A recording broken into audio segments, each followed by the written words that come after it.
Banyak di antara Ustadz Habibi, ya Tat Samsul dan Tat Muhlis itu. Nah, jadi saya ingin menerangkan Safina.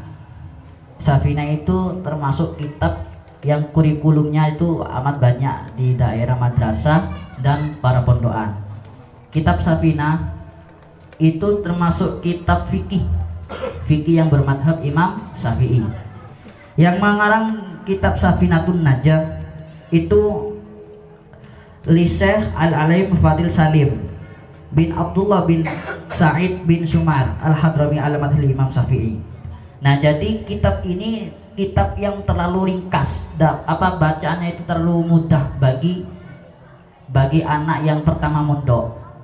Nah, jadi dulu sebelumnya saya memulai, ayah dari Syekh Fadil itu mempunyai Syekh Al-Hadrami Al-Makki. Itu beliau Syekh Salim itu pernah bertawaf. Itu bukan membaca bacaan tawaf, akan tetapi membacakan hataman satu Al-Quran. Itu Syekh Salim. Nah, jadi yang bab pertama itu menerangkan faslun arkanul Islam khamsatun, yakni rukun-rukun Islam. Islam itu apa? Kalau versi Jawa, Islam itu itu Isa, S itu subuh, L itu luhur, A itu asar dan maghrib. Itu Islam menurut versi Jawa. Nah, khamsatun ada 5. Yang pertama syahadatu alla ilaha illallah wa anna Muhammad Rasulullah. Yang pertama itu syahadat. Apa itu syahadat? Persaksian bahwasanya tidak ada Tuhan selain Allah. Kalau misalnya Allah itu di mana? Jawabannya gimana yang benar? Allah itu di mana? Coba paling ada yang tahu jawabannya yang benar itu di mana? Di mana-mana. Ada satu ayat di Al-Qur'an, Ar-Rahmanu 'alal 'arsy istawa.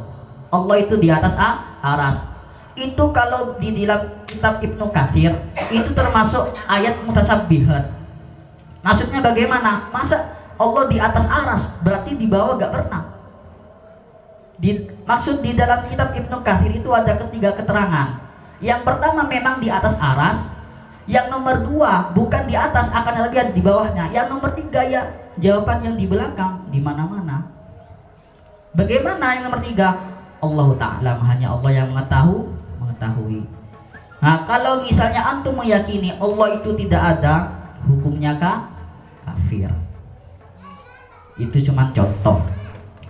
Pas selanjutnya wa iqamus shalah, yakni mendirikan sholat. Apa itu sholat? Lughatan menurut Fathul Qorib ad-du'a, yakni berdoa. Nah, jadi barang siapa yang meninggalkan satu kali sholat, baik sholat duhur atau kembali lagi ke subuh, satu kali saja, menurut kitab Nihayatuz Zain karangan Syekh Nawawi Al-Bantani itu 200 jilitan di api neraka. Kalau menurut kitab Nihayatuz Zain, satu kali saja kalau gak pernah sholat satu, cari wong Madura nyeper dhisik nang rokok sampai 200 tahun. Dolak loro. Kalau sakit gimana? Ya bisa menggunakan gerak-gerik mata atau isyarat dan yang lainnya. Siapa yang gak wajib sholat? Ya ada orang gila. Enak dia tadi wong gendeng tapi gak sholat, tadi waras wajib sholat. Enakan mana? Enakan waras. Tapi lah waras ya kudu waras, harus tahu sholat. Kalau sholat bukan asal usul sholat, itu ada ilmunya, syaratnya ada. Syarat apa saja sholat? Yang pertama balil. Kalau gak balil gak wajib sholat. Kalau syarat itu sebelum melakukan sholat. Kalau rukun itu di dalam sholat. Anggap namanya kalau pekerjaan itu undang-undangnya. Nah, kalau misalnya sholat tanpa wudhu itu hukumnya haram. Kok bisa haram? Ya karena gak punya wudhu, moro-moro sembahyang. Itu hukumnya dosa. Lah sholat ngentut ditahan, hukumnya makruh. Lah sholat mbek nyenden, hukumnya makruh. Ya apa sih gak makruh? Ya fokus. Gak iso caranya. Nah, ini ada di kitab Nurut Dolam. Bagaimana cara memfokuskan sholat? Anak kecoa rek. Bagaimana memfokuskan sholat? Kalau menurut kitab Nurut Dolam harus mengetahui lafaz Al-Fatihahnya baik dalam maknanya. Kalau menurut kitab Nurut Dolam itu termasuk kitab yang menerangkan tauhid. Pas selanjutnya sholat juga wa ita'uz zakat, yakni menunaikan zakat. Zakat itu apa? Zakat itu apabila sudah menyampai satu nisab itu wajib zakat. Bukan hanya di biasanya kalau kaprahnya itu sebelum Ramadan itu wajib zakat. Asal mulanya pokoknya kalau satu nisab itu harus wajib zakat. Kalau zakat itu harus semua, baik yang tidak balik, meskipun anak kita yang belum dewasa, belum tamyiz itu harus wajib zakat. Lain terhadap sholat, kalau sholat harus balik. Duh, misalnya aku dua anakku ya maksudnya gila misalnya, apakah wajib dizakatkan? Jawabannya kalau kitab Nut Tambi karangan Syekh Imam Jalaluddin Asyuti itu harus wajib. Kenapa? Karena mempunyai tanggungan meskipun anak tersebut itu gila misalnya. Pas selanjutnya wasaumu Ramadan, yakni berpuasa. Yang dimaksud puasa yang menurut bahasa lughah itu imsakun, yakni menahan an muftirin biniyatin makhsusatin jami'an naharin. Maksudnya bagaimana? Yang dinamakan puasa itu menahan sampai seluruhnya waktu. Misalnya poso moro-moro gak sengaja mangan bakso oleh sak wakul misalnya, batal apa gak? Misalnya warak tapi gak batal. Gimana? Lanjutkan. Misalnya di sini puasa, al-muttaqin semuanya puasa. Misalnya Mas Rian makan, tapi tahu kalau saya itu Mas Rian itu puasa, jangan jangan jojok dielingno jarno banteni wargi. Kok mbek Mas Rian jangkep mbek rokok-rokoki. Nah, kok di akhir itu langsung Mas sampean poso. Oh iya, langsung itu ungkapkan. Gak batal enggak, banare ban warak. Engko terakhir mbek sak rokoki. Nah, itu hukumnya agak batal. Kenapa? Karena itu termasuk khotok. Lupa. Kalau disengaja itu hukumnya lain. Ingat, kalau orang puasa itu hukumnya wajib. Ya ayyuhalladzina amanu kutiba alaikumusyamu kama kutiba alal ladzina min qablikum la'allakum tattaqun. Nah, jadi barang siapa yang sudah balik, syaratnya sudah menyangkupi Islam itu wajib berpuasa. Kapan yang enggak puasa, yang enggak boleh puasa? Di syarahnya ada yang enggak boleh puasa itu diantaranya orang yang marid wal musafir, sakit dan perjalanan. Sakitnya apa? Lah loro pilek ya butuh. Yang dimaksud sakit itu yang maksudnya bukan sakit hati, tak samsul pas sakit hati. Yang dimaksud sakit itu sekiranya ya kayak ke dokter itu, contohnya kayak panas pol, demam berdarah, tipes, ya lah loro pilek, watuk biasa itu wajib. Mendem kan itu akalnya hilang, jadi gak wajib. Pas misalnya pas ada di dalam apa itu Al-Quran di ayat setelahnya kutiba alaikumusyamu kama kutiba alal qablikum la'attaquun, itu ada faman kana minkum maridan aw ala safarin fa iddatun min ayyamin ukhra. Dan apabila musafir, orang yang perjalanan atau orang yang sakit, kalau gak puasa harus digantikan terhadap hari yang lain. Misalnya awak dewi menel mutakin nang Malaysia turang tepat di bulan Ramadan, gak puasa gak usah, nanti kalau sudah tibanya wajib ganti. Kalau gak ganti wa alal ladzi yaquna fidyatun, kalau gak ganti ya harus membayar fidyah. Apa itu fidyah? Membagikan makanan terhadap orang miskin, sitina miskinan 40 kali. Oh, 60 kali, alhamdulillah ada yang negur. Nah, jadi yang diantaranya ada, saya dulu puasa di Musola Al-Huda, waktu imsak saya itu ngerokok, ada yang ngingatin, mas imsak goleng rokok. Pertanyaan saya, imsak apakah boleh ngerokok, minum atau tidak? Hah? Boleh.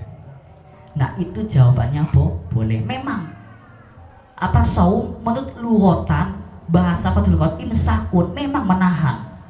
Kalau kita di sarahnya Al-Baijurimi yang dinamakan menahan itu bagaimana menahan dari perkara yang bisa meninggalkan sholat. Contohnya di Al-Quran, kulu wasrobu hatta yatabayyana lakumul khayt, makanlah dan minumlah sampai terbitnya fajar. Memang terbit, nama lainnya adzan. Gak apa-apa meskipun kalau makan wal minum misalnya itu gak apa-apa, asal jangan sampai adzan atau terbitnya fajar. Saya ditegur dulu, enak-enak rokok tekno. Itu apa sudah imsak gak boleh ngerokok gitu. Nah jadi kalau orang yang nggak tahu itu pasti mengiranya batal kan, imsak 20 menit lagi, itu bukan mau berhenti, maksudnya yang belum bangun bangunin, namanya itu persiapan. Pas selanjutnya wa ijul bait man istata'a ilaihi sabila, yang terakhir itu haji. Saya saja belum haji. Coba haji itu hukumnya gimana? Wajib bagi orang yang mampu.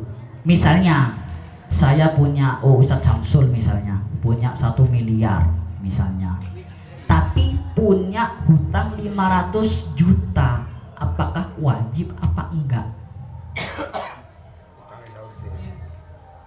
Pertanyaannya, kalau menurut kitab Fathul Qorib, hutangnya lunasin dulu, pas kemudian kewajiban yang nomor 5 itu haji. Nah jadi kalau haji jangan sampai membawa hutang.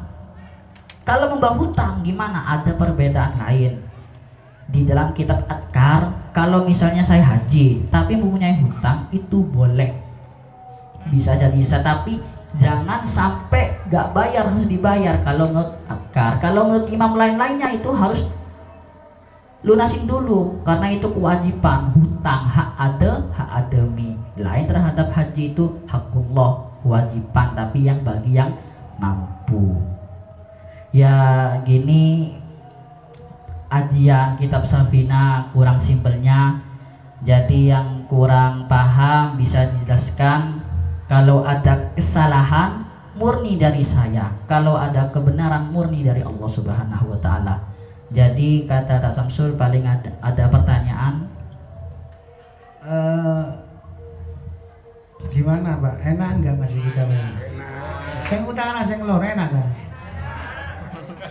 Tapi sama ngomong enak enggak malah merem. Ono enggak enak enggak turu enak turu nih akhirnya ya. Sampean dulu mondok di mana, Ustaz Amir? Saya dulu mondok di Madura. Sampean makannya apa, minumnya? Tahu tempe. Jadi begini Pak, saya tuh kan karena ngaji kitab ini pesan dari orang tuanya, tolong anakku itu ilmunya jangan metu, jadi kayak kita kesempatan. Nah anak sekarang metu, sampai tadi lihat betapa luasnya beliau memberikan paparan, ada siapa juri, ada kitab Azkar dan sebagainya. Ini betapa ketika kita nyun sewu, ketika orang alim itu kalau sudah menuntut ilmu dia tuh merasa bodoh Pak. Berarti golek ilmu terus. Nek mondok 6 tahun kok sik nyicipi Pak. Nek mondok sing temenan 15 tahun 20 tahun ya. Nah, tapi meskipun kita nggak mondok paling nggak kita tahu ilmunya ya.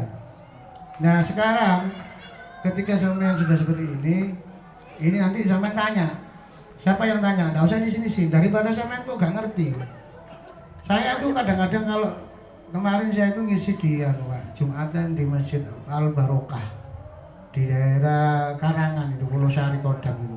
Itu sedih sekali saya ketika saya khutbah di depan saya persis Pak sholat sunnah itu. Nah itu artinya gini, yang mendengarkan itu kan khutbah itu kan wajib. Nah sholat sunnah itu kan tidak dilakoni tidak apa-apa. Nek sampean teko telat aja kesuwen mentang sampean alim langsung sampean nang ngarepe khotbah Allahu Akbar kuwi gak ketok kabeh iki. Nek sampean telat sampean maca subhanallah alhamdulillah wa la ilaha akbar nek terus lungguh ngrungokno khotbah sing wajib. Sunnah iku salat sunnah ndak usah. Nek kepengin salat sunnah teko di sini ngoten ta nggih. Kadang kita nggak tahu ilmunya, nama lebih khotib, Allahu Akbar. Nah ini kan harus kita pelajari Pak, hal-hal yang seperti ini. Mana yang termasuk kita harus lakukan, mana yang tidak harus kita lakukan. Akhirnya di pondok saya, Ustaz Amir, itu tidak akan pernah berubah satu. Semuanya bisa berubah.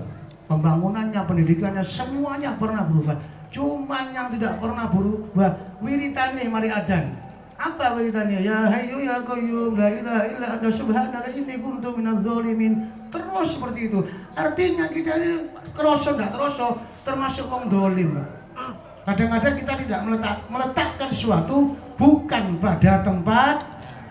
Sekarang ada pertanyaan. Pertanyaan mulai rukun Islam yang pertama Asep. sampai yang terakhir. Biasanya sama yang kritis. Nggak apa-apa ya takon. Nggak ada takon. Berarti sama pinter kabel ya, nggak takon ya. Ya ini takon.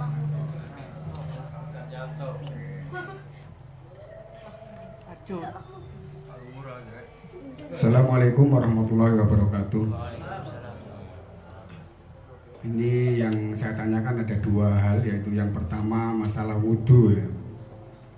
Kalau kita sudah mandi besar, ya, ibaratnya kan sudah mandi keseluruhan ya, apakah itu masih juga diwajibkan wudhu? Yang kedua masalah haji. Semisal waktu mudanya itu soro gak duwe popo ya Pak ya, wis tua-tua terus sugih miliaran duit kan wajib haji, daftar ditolak wis ketuaan ya, gimana ini ya? Cuma itu aja, dua itu aja, mohon tanggapannya. Assalamualaikum warahmatullahi wabarakatuh. Jadi yang jawab sampean Ustaz Amir gitu. Cuma yang haji tadi saya kemarin waktu kurban itu ada keterangan dari hadis dari Abu Ya'la dari Tabrani, man kharajal hajj famata kutiba lahu ajruhu ila yaumil qiyamah. Jadi nek wong mampu ngono gak kator haji.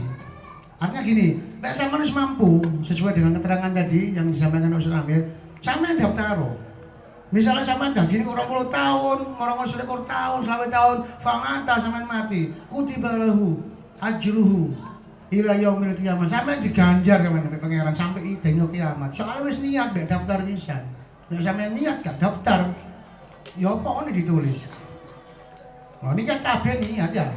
Itu saya pernah baca gitu. Monggo Ustaz Amir, tadi yang wudu yang haji yang terangan kok sampai monggo. Ustaz Muflis ini koyo ilmune durung metu ya Pak. Ya, yang pertama menanyakan ya adus, nama lainnya mandi wajib. Nah, di dalam kitab Tanbih karangan Syekh Jalaluddin Asyuti, sebelum mandi, baik mandi sunnah maupun wajib, sebelumnya itu lebih baik wudhu dulu, kemudian langsung mandi wajib. Kalau nggak wudhu nggak apa-apa, itu cuma sunnah.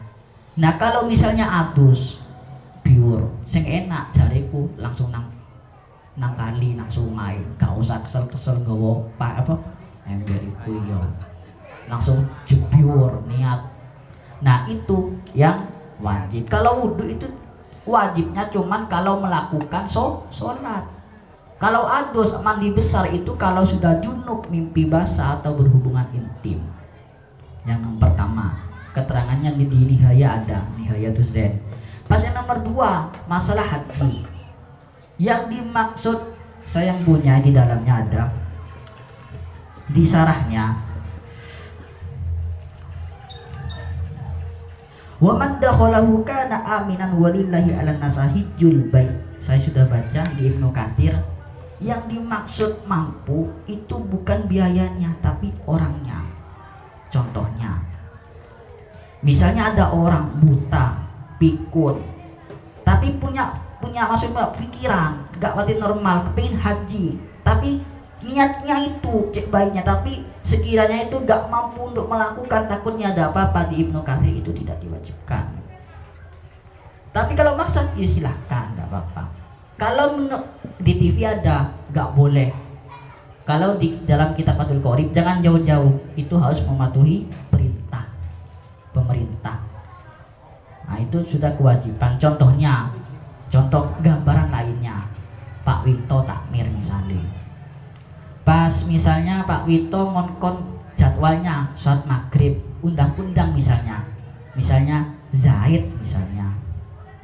Pas Zaid itu ada, tapi moro-moro yang datang itu Umar. Pasti Pak Wito kan punya kertekan karena sudah undang-undang.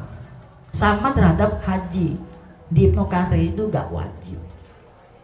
Nah, jadi dari pemerintah tersebut itu bisa diambil dalilnya mana, di Ibnu Katsir ada, tapi saya lafadznya lupa gitu. Tapi yang saya baca itu alhamdulillah tahu. Sekian dari kami.